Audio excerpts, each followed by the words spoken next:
নমস্কার, কেমন আছেন সবাই? আজকে এলাম একটা রেসিপি নিয়ে, উপমা। তো চলুন শুরু করা যাক। উপমা বানানোর জন্য লাগবে পেঁয়াজ, কাঁচা লঙ্কা, আদা, একটু কালো সর্ষে ফোড়নের জন্য কারি পাতা, আর লাগছে ছোলার ডাল আর একটু উড়দ ডাল।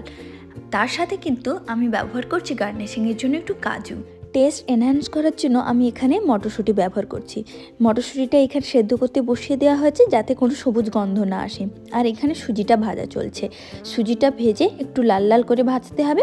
ভেজে নেওয়ার পরে এটাকে আমি ঠান্ডা করতে দেবো। ঠান্ডা না করলেও চলবে, তবে আমি এখানে একটু ঠান্ডা করে নিচ্ছি।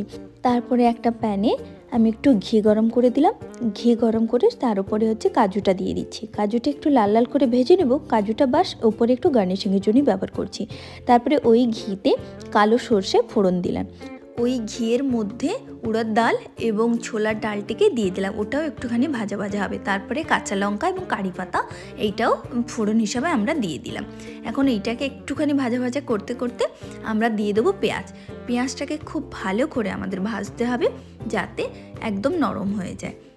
পেঁয়াজটা ভাজতে ভাজতে চলুন একটু গল্প করে নিই। এই রেসিপিটা কিন্তু আমি বানাচ্ছি না, এটা বানাচ্ছে আমার একজন বান্ধবী। সেই জন্য ভাবলাম এই রেসিপিটা আপনাদের সাথে শেয়ার করা যাক।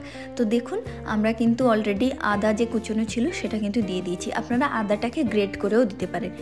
আদাটা দেওয়ার পরে আবার একটু ভালো করে পুরো মশলাটাকে একটু নাড়াচাড়া করে নিতে হবে যাতে সমস্ত মশলাটা খুব ভালোভাবে ভাজা হয়ে যায়। এখানে আমাদের কড়াইশুঁটিটাও কিন্তু প্রায় বয়েলড হয়ে এসছে।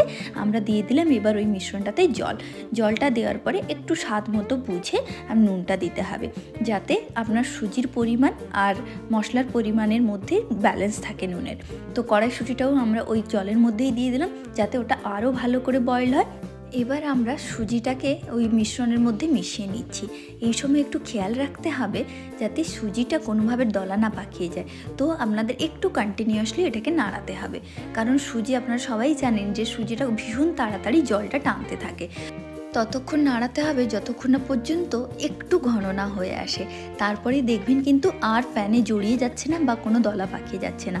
তো ততক্ষণ অবধি খুব হালকা হাতে এটাকে নাড়াতে হবে।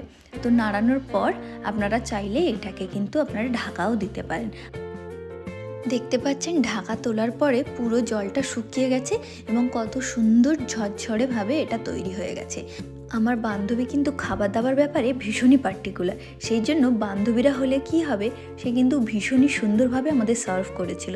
তো আপনারাও দেখুন কিভাবে সার্ভ করছে। এইরকম চটজলদি রেসিপি এবং নানা রকমের ভিডিও দেখার জন্য অবশ্যই আমার পাশে থাকবেন। তার জন্য কিন্তু আপনাদের চ্যানেলটাকে সাবস্ক্রাইব করতে হবে। Keep supporting. Thank you.